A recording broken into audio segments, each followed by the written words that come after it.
In 1871, an unknown French journalist wrote, "If I wanted to destroy the French nation, I would unite Germany," and so he may have done. After 500 years of fragmentation, Germany was about to become one, and their ambition would change the world. So why did they do it? Hello and welcome to my channel. In this video, we're gonna find out how Prussia united Germany.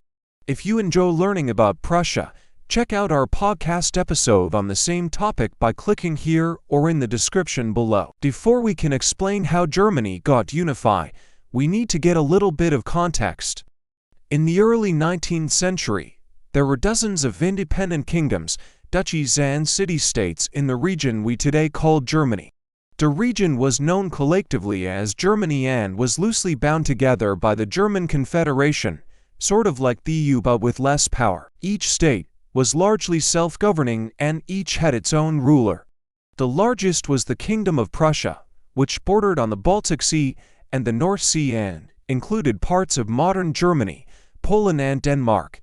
Then to the south, bordering France, was the Austrian Empire, whose multi-ethnic domain spanned all the way to the Balkans.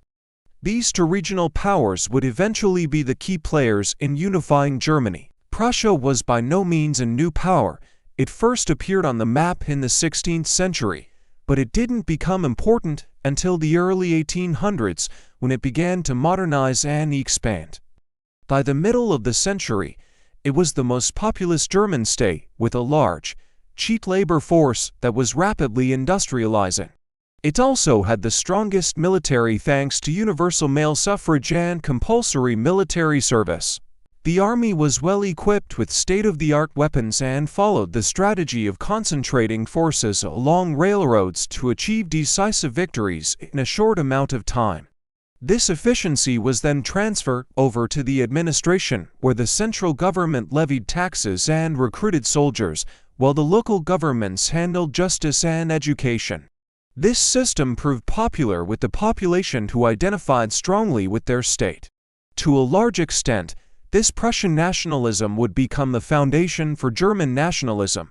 But nationalism alone doesn't make an empire. But Prussia was not content with being just another German state.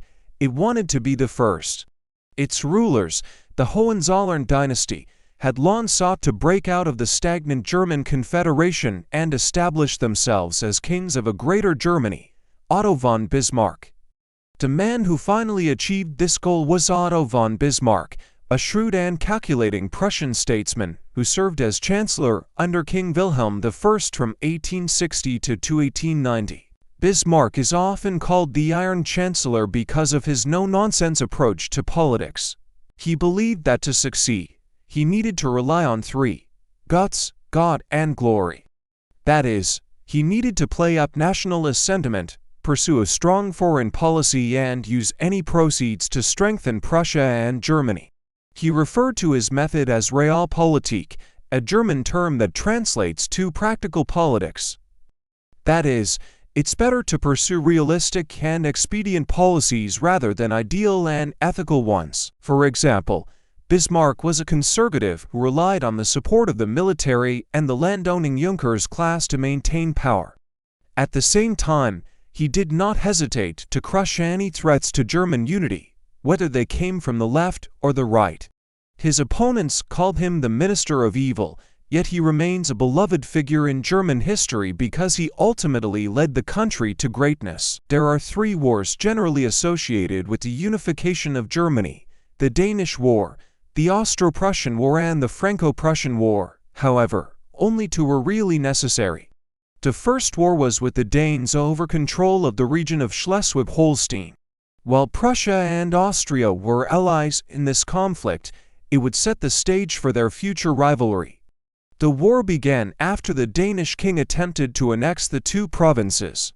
Both were ethnically and geographically part of Germany, but had been ruled by Denmark since 1460.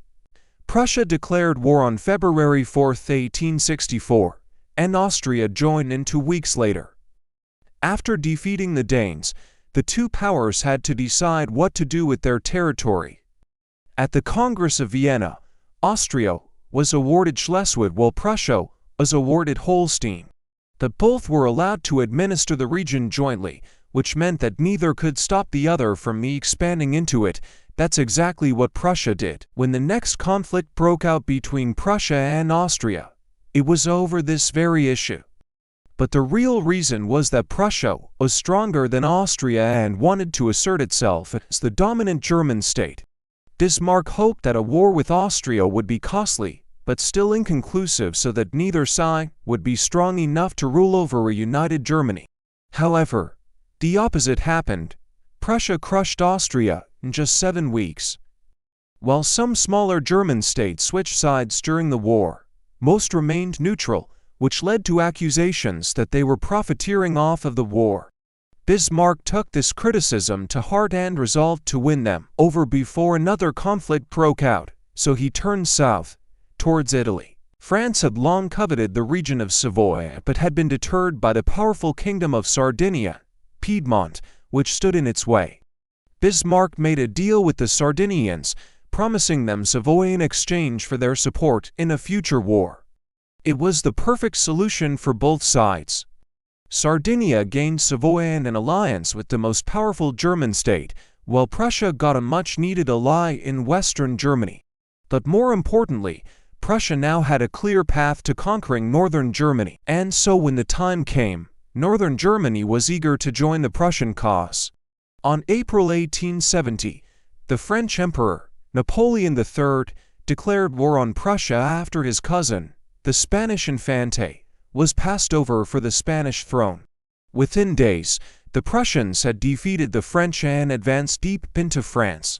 On September 2nd, a coalition of southern German states joined the war on Prussia's side. 2 weeks later, the Prussians entered the French capital and forced Napoleon to abdicate. Soon after, the war was over. The Treaty of Frankfurt granted Prussia extensive territorial gains and forced France to pay a hefty war indemnity. Proclamation of the German Empire.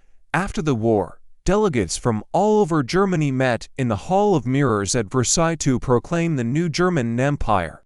They placed the new empire under the rule of King Wilhelm I of Prussia, who took the title German Emperor. To the victors, the spoils went. Prussia annexed northern Germany and became the dominant power in the new empire. The southern German states were allowed to keep their sovereignty, but were obliged to follow Prussia's lead. All told, the new German Empire stretched from the North Sea to the Alps and from the Baltic Sea to the Swiss border. It was home to over 30 million people, making it the most populous nation in Europe. However, not everyone was happy with the results. Nationalists felt that Prussia had cheated them out of a greater Germany, while liberals felt that Bismarck had betrayed the democratic ideals of the revolution. But no one could deny that a powerful German empire had indeed been born. Impact on Europe. The unification of Germany marked the end of an era in European history. Since the Peace of Westphalia in 1648, the continent's map had been fixed, even as countries rose and fell. Now the Peace of Frankfurt in 1871 would change everything. Germany immediately set about modernizing its infrastructure, creating a new military and spreading German nationalism throughout the empire. At the same time, it challenged the long-standing balance of power in Europe. Before German unification, France had been the continent's most powerful nation.